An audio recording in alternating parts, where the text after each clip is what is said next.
Годинава Николчо Митев од Зрновци го послужи среќата да има најмногу успех во фаќањето на крстот што беше фрлен во Зрновска река.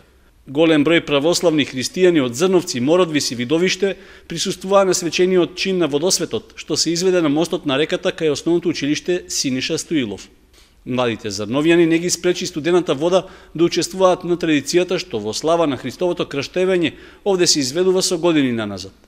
На срекниот Митев, кој годинава трет пат скокаше по крстот и успеа да го фати, градоначалникот на Зрновци Блаже Станков од име на општината му додели подароци, посакувајќи му здравје, успех и среќа во животот.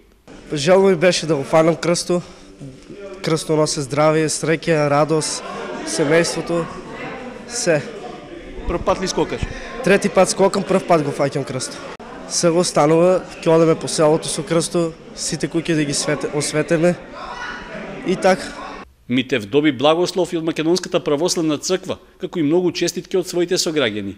Заблагодарувајќи се за желбите, рече дека планира да продолжи да учествува во одбележувањето на празникот Водици во Зрновци.